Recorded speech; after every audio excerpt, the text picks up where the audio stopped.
Hey Chris, how you doing? Hi, how are you? Good, good. I'm great. Sorry about that little delay there. I've been coming off of back-to-back Zoom meetings all day long. You probably know the feeling too, right? I know it well. I understand. Biology eventually intervenes. I know. Especially when you have all this coffee and water and things you're like just moving Seriously, through, right? it's brutal. So how are you doing today? Doing great. Doing great. Excellent, Really happy to excellent. be here. Excited to do this. Awesome. So why don't you go into a little bit of about yourself, your background, and what you're passionate about? Sure. So, um, I spent a long time in the advertising business. I started as a creative person and became a creative director, then a chief creative officer, and had a great time. It's a fun industry, Hmm.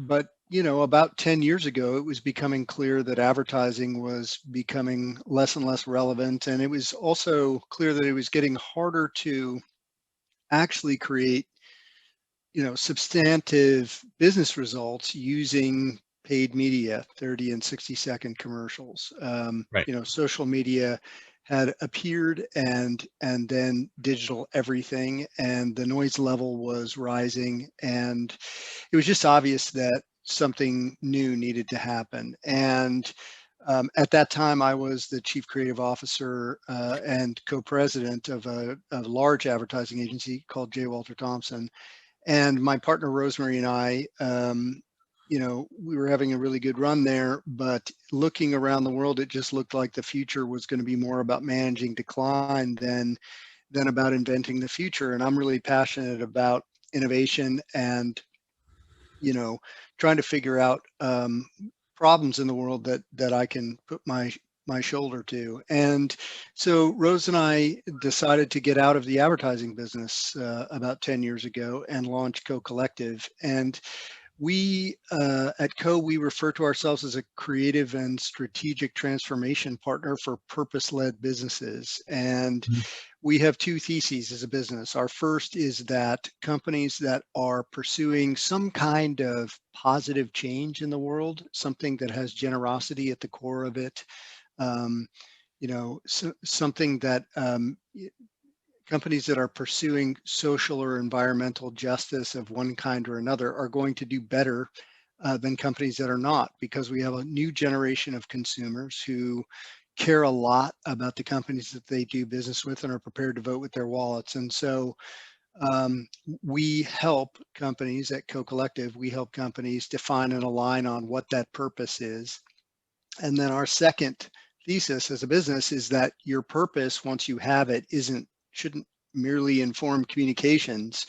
It's a tool that you use to drive innovation throughout your customer experience so that you make your purpose real for people in tangible ways in the world. And our term of art for that is story doing.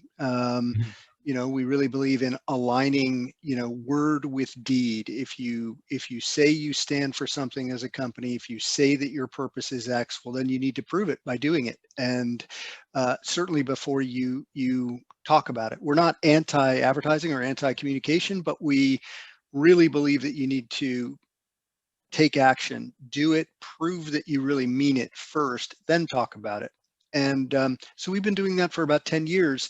And something that I remain incredibly passionate about is the power of, I'm a capitalist. I really believe that capitalism as a system has attracted more talent, has unleashed more creativity, more innovation, and therefore more upward mobility than any system in the history of the world. The one small problem with it is that if left to its, if left unchecked, capitalism in its purest form will leave our earth a smoking and uninhabitable cinder. And so I believe in helping companies use the the positive aspects of capitalism to drive real change in a sustainable, socially sustainable and environmentally sustainable direction. Right. Now, so tell me how this differentiates from, because if you think about a typical company nowadays, they all say they have a purpose, they say they have a mission, they say they have a direction, usually has something to do with pleasing customers, et cetera. How does what you're talking about different from that? Well, it doesn't differ. It's just that you can't forget about the second part of that, which is the doing part. And you know, at Co-Collective, we have a process that we take companies through. It's you know, it's fairly simple. It's to help a company define the quest. We have four inputs. We help them really define a truth about the protagonist, them, like where are they really at? What are the truths about them and the business that they're in and the strengths and weaknesses that they have. We help them define a truth about the stage, what's going on in the world today, both in technology, in culture, in their competitive set that is relevant, that they need to be paying attention to. A truth about their participants. We call customers participants instead of customers or your target, just because we think that once you develop a good quest, you want people to come along and participate in it, actually in an active way, ideally. And then a truth about the antagonist. We help companies define the enemy that they are fighting against. And we use those inputs to define the purpose, but then we take the purpose and we put it at the center of a second, we call it the action quad, and we use the quest to define innovation in four different areas. One is in your identity, how you show up in the world, in some cases your communication, but crucially in your offer. The products and services that you put into the world need to be driven by your quest as well. And they need to, your quest should define how you handle internal issues. So your employees are also participants, and what you celebrate and how you reward people needs to be driven by this higher purpose that you've defined. And then the last quadrant there is capabilities. If you have a very audacious quest, and it should be a 10-year idea, it should be something that drives you into the future. It shouldn't be something that you can actually achieve tomorrow. It should be ambitious. You may need new capabilities. And so we help them define what net new capabilities they might need over time in order to actually achieve this goal. And companies that you know, we put ourselves through our own process, and we defined our enemy at Co-Collective. And I don't know if this is a family show. We call our enemy bullshit, but we could call it BS. And we define BS as the delta between word and deed in a corporation. And our goal is to crush that down to zero. And we believe that companies that say one thing and do another in today's world are going to get in trouble really fast. Mhm. Because there's so much transparency. People know what's going on. I mean, through all kinds, through in many different ways. They, you know, if you're a bad actor, it's going to show up in the media. It'll show up on Glassdoor. Your employees are gonna spill your secrets, and so, you know, anticipating transparency is another way to think about it. If you anticipate that everything that's going on inside your company is going to happen essentially in public, then that will help you, I think, take the appropriate action based on, you know, what you say you stand for in the world. Yeah, absolutely. No, I'm in 100% in agreement with that, because I think you can't get away with anything anymore. I mean, if you look at scandals like the VW scandal and everything that's out there, it's almost like we Totally.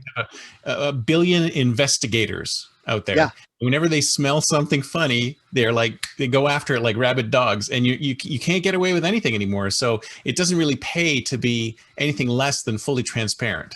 Exactly. Just don't try is the key. Don't try to hide anything. And like things are going to go wrong, right? Like nothing is perfect. And but if you are honest with people and say like, look, this is a problem. We made a mistake.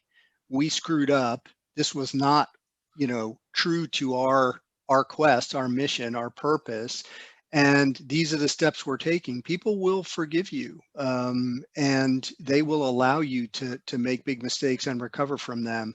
You know, it's kind of the difference between I guess one of my favorites is BP, right? BP tried to rebrand themselves to make the letters British Petroleum, or the initials from British Petroleum, stand for Beyond Petroleum, and convince people that they were a sustainability company essentially. And then the Deepwater Horizon event happened in the Gulf of Mexico, and they completely did everything they could do. First of all, they had to get the well stopped, but then after that, they basically didn't change anything about what they do in the world. Tried to use PR and a bunch of advertising to solve the problem, and people see through that. So it's far better to be transparent, apologize quickly and clearly when you make a misstep, and people will forgive you. Yeah, a lot of times they feel that they could just paper over it, and they'll never find out about it. But it always comes out. So I think Absolutely. the biggest challenge that I see here is, I mean, I see no problem with a lot of companies going and leadership saying, yes, let's build a story, let's talk about the story, let's go for it. And I think they've done, they're partly towards that, although they probably haven't brought in as many actors like you're talking about as part of the story. So Right. they've built this story, but the doing is the tough part, right? Is to actually Yes. to actually live what they've created. How do you how do you convince people that that is what they need to do? Well, we convince them. There's a fair amount of data out there that to suggest that story doing companies actually are doing better. It's a better way to run a business. It's actually more efficient. Which is a word that warms a CFO's heart, right? And a CEO. Um, you know, and by the way, we did not make this idea of companies that take action based on a higher purpose up. We observed several in the world 10 years ago that were already doing this, and we kind of reverse engineered our process out of like, what is it that makes these companies different? And the story doing companies, we've now done a study. We've done it 3 times now, looking at 50 different publicly traded companies in 7 different commercial categories. And the results have come back the same each time. Story doing companies that live their purpose, are growing faster. Their share price is growing faster. They are more profitable. In other words, more money is dropping to the bottom line. Um, and there are soft benefits as well that help them operate better, faster, and cheaper. Their employees tend to be more loyal. They don't have as high turnover. Their customers are more loyal, so that keeps cost of that keeps them from having to spend too much on acquiring new customers. Like if you can keep somebody for a long time, it's a better way to do it. And interestingly, even perceptually, story doing companies that have a purpose and really live that purpose, are perceived as being more innovative, sort of from the future a little bit, like they Mhm. feel just more modern to people. And people are therefore, I think, because of everything that I just said, much more likely to recommend them to a friend. And that is, that has always been the coin of the realm. A recommendation of a product or a service of a company from a friend is the thing that people will respond to far more than any ad that you could ever put out there into the world. And they achieve these results spending on average a third of what traditional storytelling companies spend on paid media. And so all of that money is freed up either to drop to the bottom line, or in many of them, that money goes into innovation in the customer experience. It goes into creating delightful experiences, either digitally or physically, in the world that keep people coming back for more. So this reminds me of a time I worked at Yahoo, and one of the biggest problems that we had there was just that, is that there wasn't really a vision. Like nobody said, I mean, you could look at Google and eBay and on any other the larger initial, internet 1.0 companies and say, well, you guys, you had a vision, you're a search engine, or you're an auction house, or you're an e-commerce site. But Yahoo never had that vision, and it just kept going through iteration after iteration after iteration. And it also makes me think that there must be other companies out there that sort of either they don't have a vision, or they kind of fell into whatever they're doing and they've never had a vision. I mean, how do you convince these companies that you absolutely need to do that? I mean, they'll look at the data and go, yeah, that's fine, that's them, but we're working just fine. We don't need stuff like that. Right. Well, usually it's companies like that come to us when, we work with companies who have hit a flat spot, right? Growth eventually starts to slow in some of these companies, in most of these companies, because you just can't. Most traditional companies. Let me digress for just a second, and I'll come back to this because it's interesting as we've studied story doing companies versus storytelling companies. The way that traditional companies tend to define themselves is by the product or service that they provide. So Coca-Cola is a soft drink company. Microsoft is a software company. Story doing companies, because they have a purpose, tend to not define themselves by any particular industrial or commercial category. Another way to think about the quest is it's the answer to the question, what business are you actually in? And so you take a company like Tesla. Tesla is a story doing company that is on a quest to upend the hydrocarbon economy. The hydrocarbon economy is Tesla's enemy, and they want to usher in a new era of clean, sustainable electric power.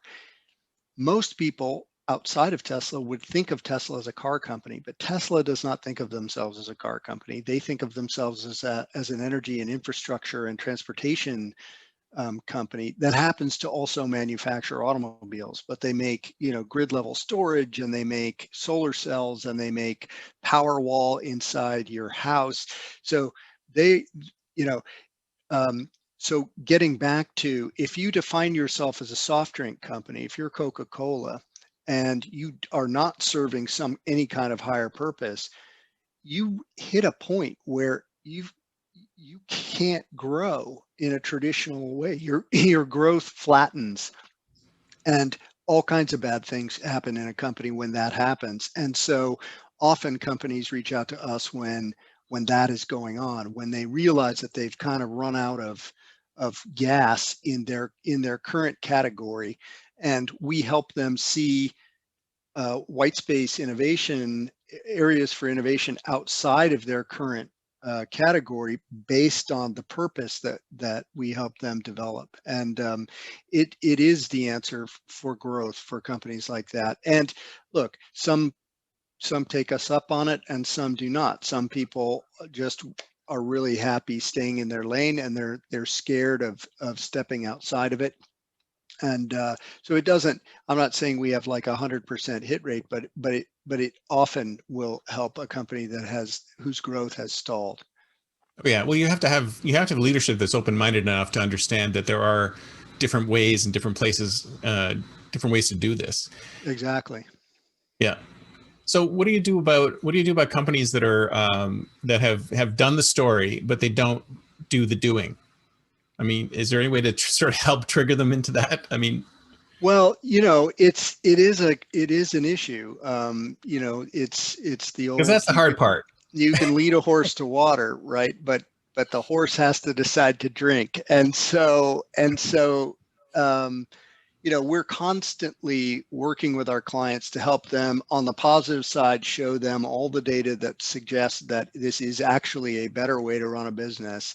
And then on the other side of the equation, something that we often do is work with them to model the cost of inaction, because this is another thing about human beings. Like, it's human nature to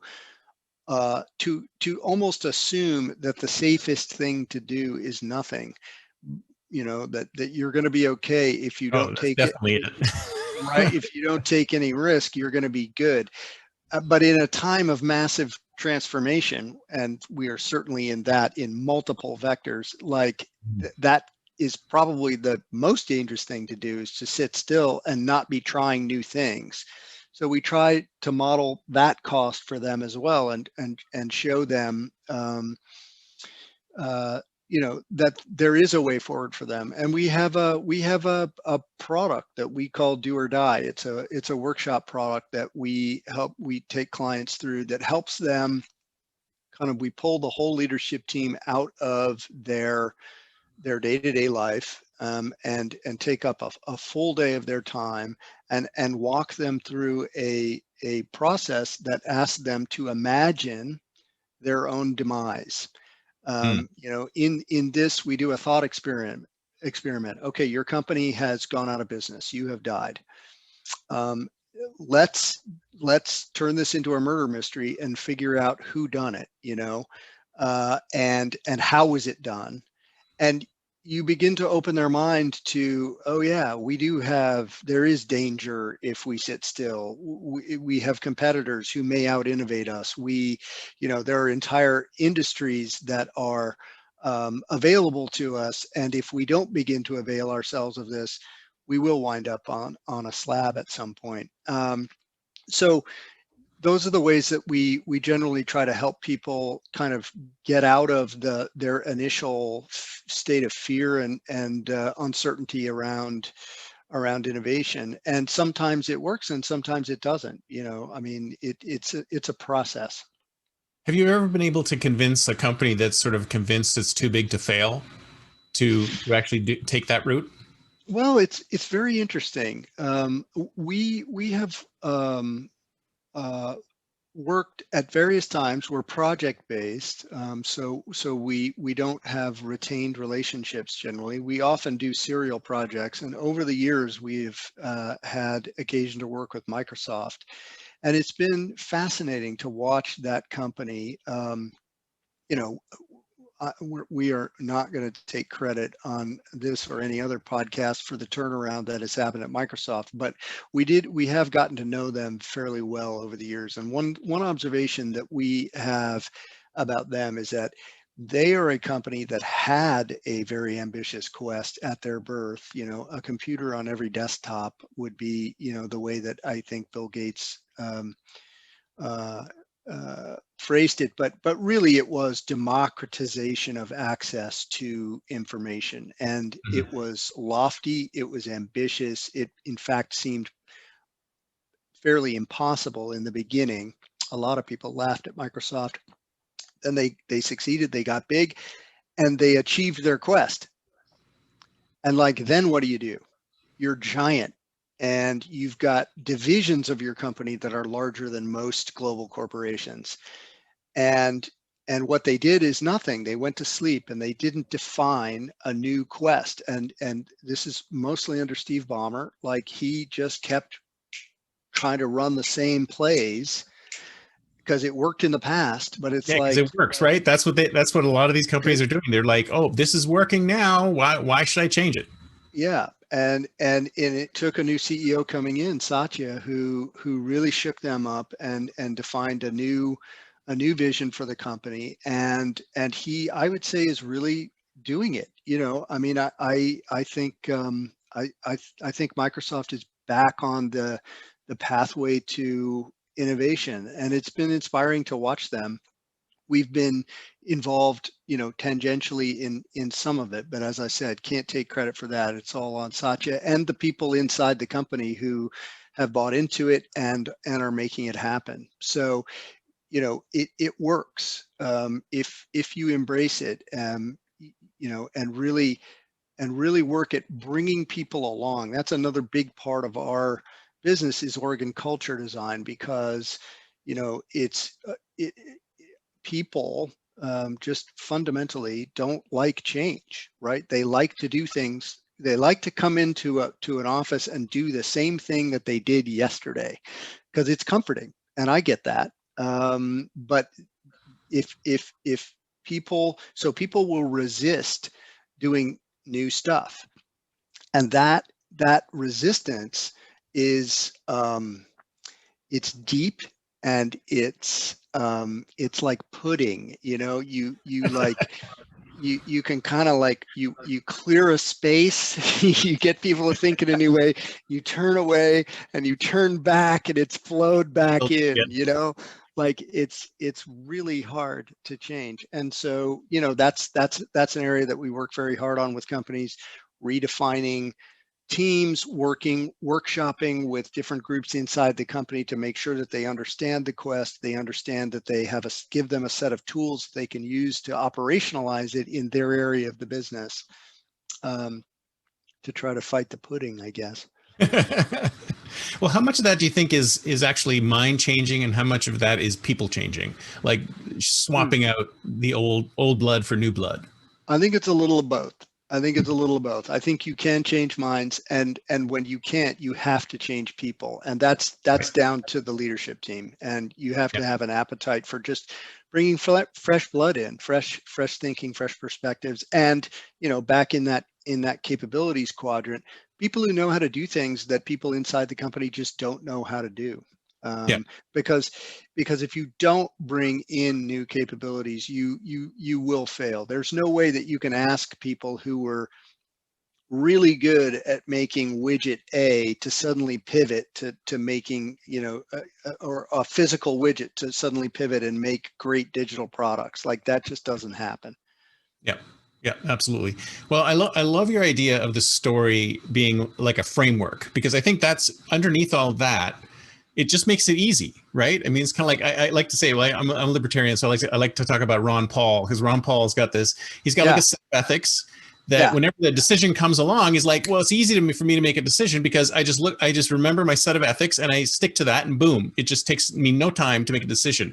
And it's the same way here. Is like, if you have a story that says this is our purpose, right? From that, and that can trickle down all the way through everything, and it makes it super easy to make a decision, because when something comes along and it goes against your purpose, you can just very easily say, no, we're not going to do that, and yes, we're going to do this. So I love that concept. Thank you. Yeah, and it does. It's ultimately what it is it's a decision-making tool. It just allows you to call balls and strikes quickly and efficiently. Yeah.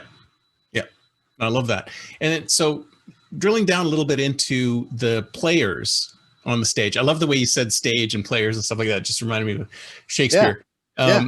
So a lot of people think that sort of like the customers, because you have customers in there as, were they just other players on the stage?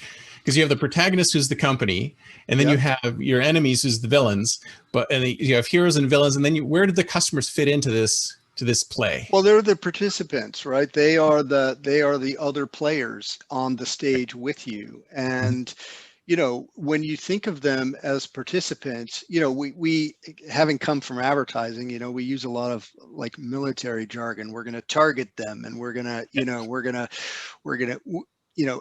to do this to them, and then they're going to give us run a campaign, and they're going to give us all their money. So it's very one-sided, and it's very out, in, and we just think that that's an old-fashioned way to think about the world, that if you define an inspiring enough purpose, people will want to come along with you. They will join you to help you solve whatever problem it is that you are trying to solve in the world. And the best story doing companies think of them that way, as almost an extension of their FTEs, right? And it truly is more of a kind of community who are deciding to join forces to do a thing. And when you begin to think of them that way, then you start to think about ways that you can help them do that, right? Ways to actually participate in what it is that you're trying to get done. And partially, sometimes that's buying your product, but sometimes it's participating with each other. It's a slightly older example now, but when Nike launched Nike Plus, right? It took running, which was a sport of solo artists, right? Runners are kind of loners. And all of a sudden you created a community of runners who not only were aware of each other, but could compete against each other and compete with the company. Mhm. And it just changes the dynamic. Like it erases the hard line between what's inside Nike and what's outside Nike, and it gives people a real feeling of you know, of participation, and that is worth its weight in gold. Yeah, no, I love that because so many companies just look at them as adversaries, right? It's Yeah, like how can exactly. we extract the maximum value out of these they're not even Yeah, human really. They're just like they're you just dollar signs. yeah, We grab the you dollar hold them sign. down and I'll get their wallet, you know.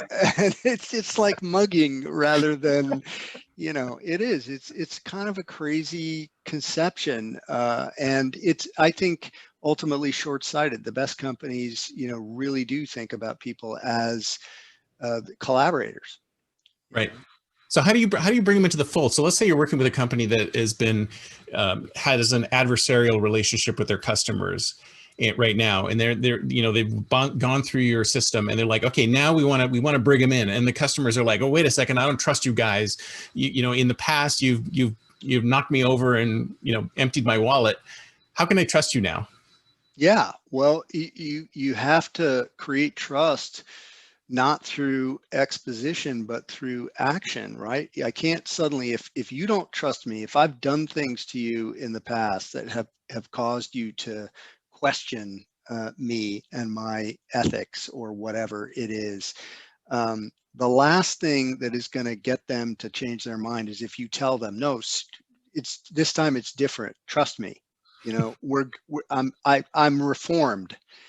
Um, People are going to back away from you in that case. And so you got to do some stuff that actually creates trust. You have to change, you know, the actions that you're taking in the world. And you know, I would say an example of that, just naming a name, we love them and we loved working with them, is Sally Mae, right? They're a company that's in the college loan business, and the fact of the matter is, their customers really found the relationship when we engage with them to be unpleasant because, you know, when you dig into that business a little bit, the people who actually take out a Sally Mae loan are usually the parents.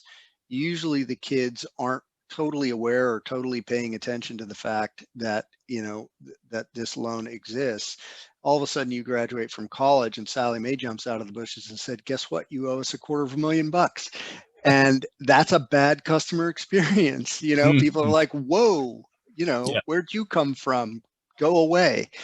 And so we said to them, like, look, you need to think, instead of your customers as college loan prospects, think of them like these are people who want to go to college. These are ambitious people. These are people with dreams. These are people who are probably going to be, you know, disproportionately successful in life.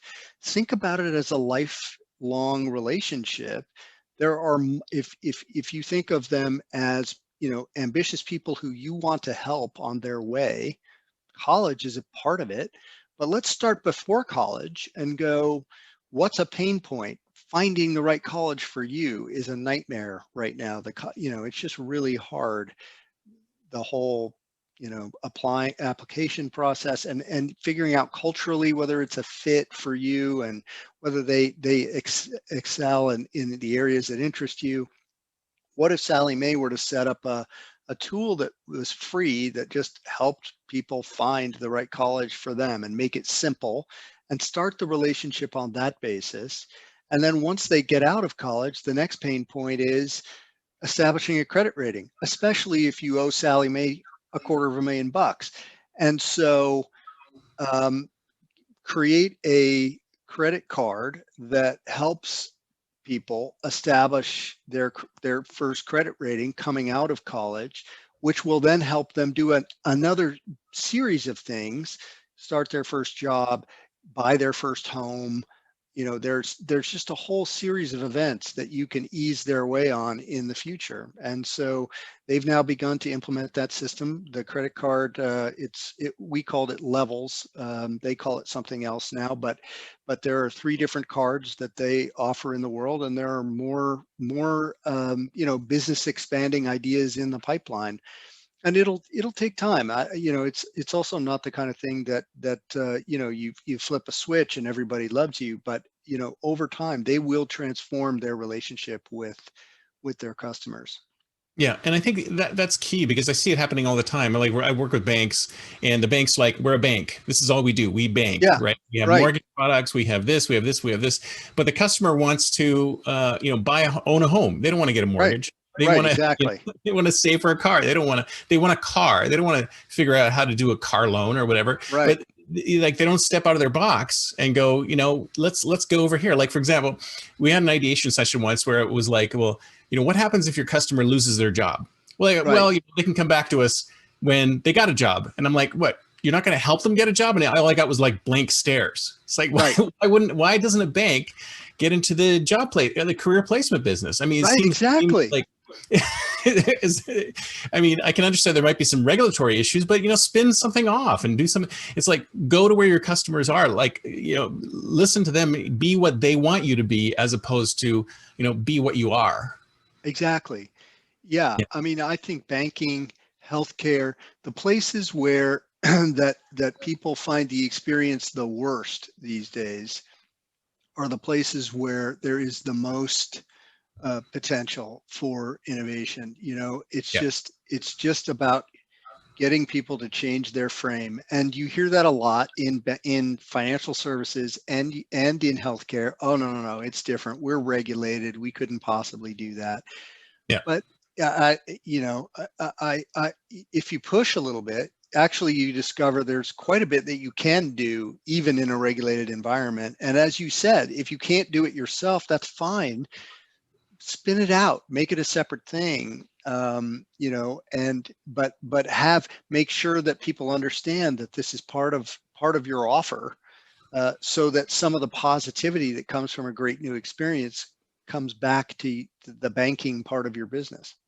Exactly. It's just, and the funny thing is that money kind of underlies everything. So you'd think banks would be more open to, stepping into other areas, but everyone wants to stay in their lane.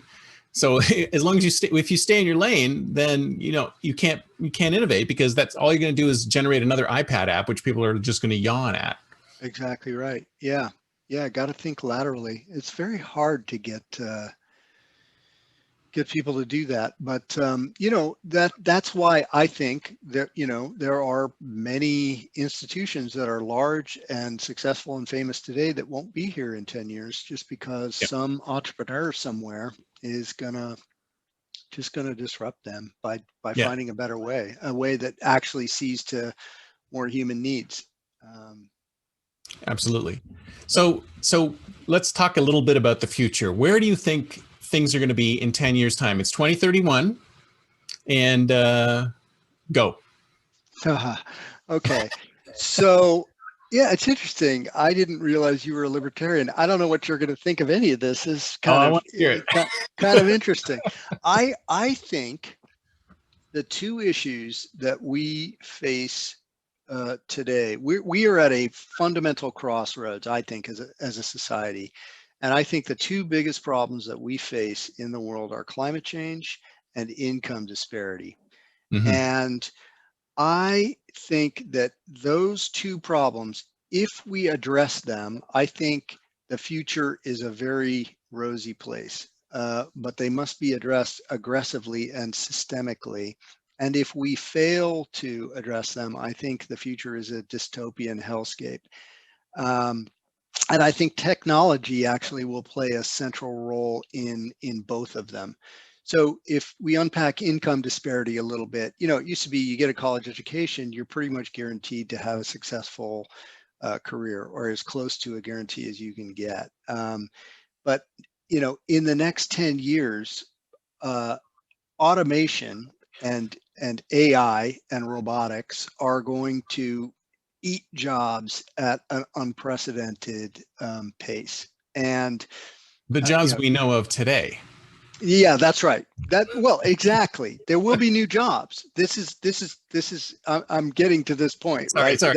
Didn't mean That's to. the idea, is we got to stop thinking about just protecting the old jobs, but it's going to happen, I believe, at a pace that is going to leave a whole bunch of people in the lurch in the transition. So truck drivers, cooks, waiters, bartenders, warehouse workers, construction workers, the gamut. And then also white collar jobs, people who are in clerical positions and stuff like that are going to suffer pain. And then you layer into that social media, and which are kind of these days, right now, as currently executed, algorithms of division and discord.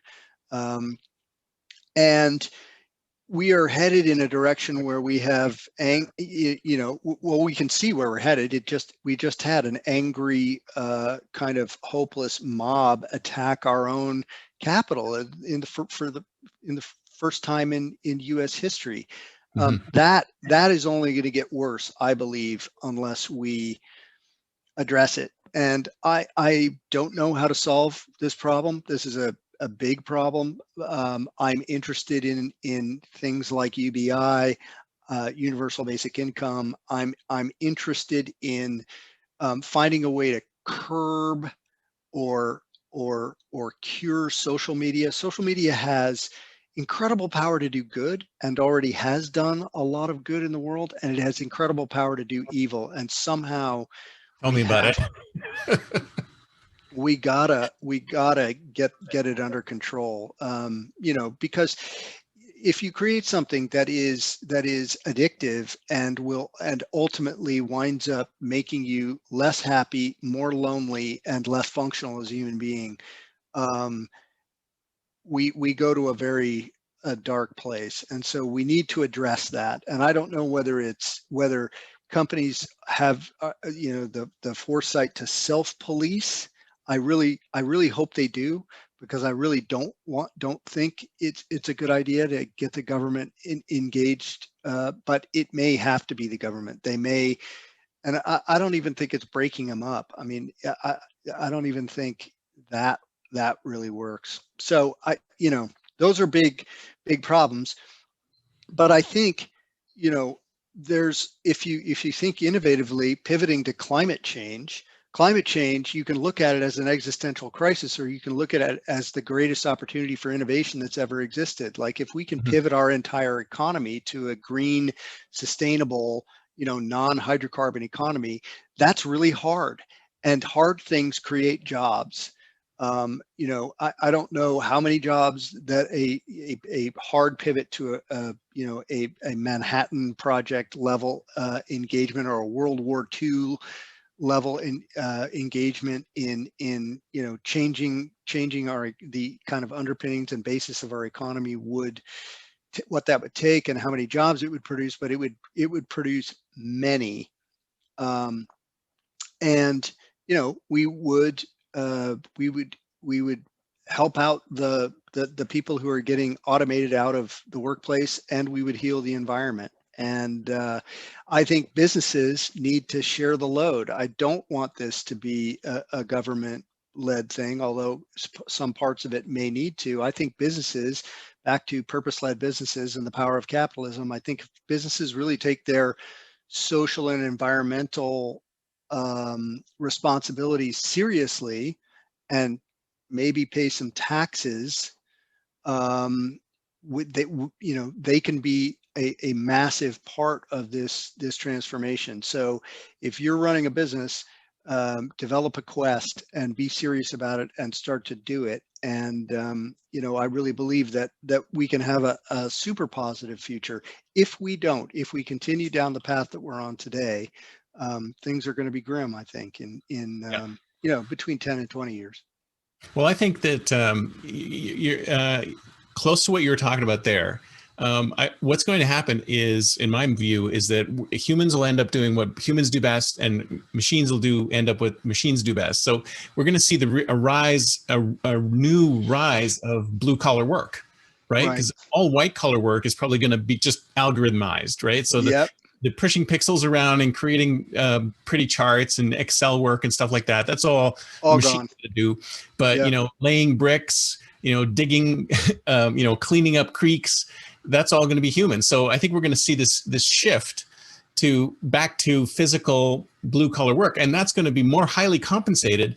So your CEOs are going to get paid a fraction of what the guy who's cleaning up the creek is going to get paid. So that's funny. That's funny. I love that. And then we're going to get to a point where all work is Uberized. So you're going to have, a task coming in at one end and a worker coming in at another end, and some algorithm is going to match you up. And it could be as simple as you're walking down the street and you'll get a text saying, hey, that creek that you're walking past needs a little bit of cleaning. So, spend an hour, cleaning it up, and we'll debit your account, $40 or $50 or whatever. And work will slowly be integrated into your life. And you as a human being, you have certain criteria. You have mobility, you have the ability to, go into awkward places, et cetera, things that machines, robots can't do. So they're going to use us as an extension and sort of work us in that way. So that's where I'm thinking we're going to go. I love that. I think there's definitely going to be a flip, because it's the white collar stuff that's easy for machines to do, and the blue collar stuff it's tough for machines to do. Harder. So humans are going to end up doing that, and we're going to be highly compensated to do it. So I love that vision, and I am a big believer in open innovation and the gig economy, and so I think those are huge parts of the future. I completely agree with that. Awesome. Well, I hope we see that vision. Me too. So, what's the best way for people to get in touch with you if they want to know more about what was it called? Story doing. Well, if you want to see the methodology we use to get the results I talked about, you can go to storydoing.com. They're all there, and cocollective.com is where we live on the web, and I am at Ty Montague on Instagram, and I'm on LinkedIn. Anybody can reach out to me. Fantastic. I'll put all the information in the show notes, so if anybody wants to get in touch with you, they can go directly to your site. So thank you very much, sir. It's a great conversation. Love talking with you. Thanks for having me, Chris. Talk to you later. Take care. Bye.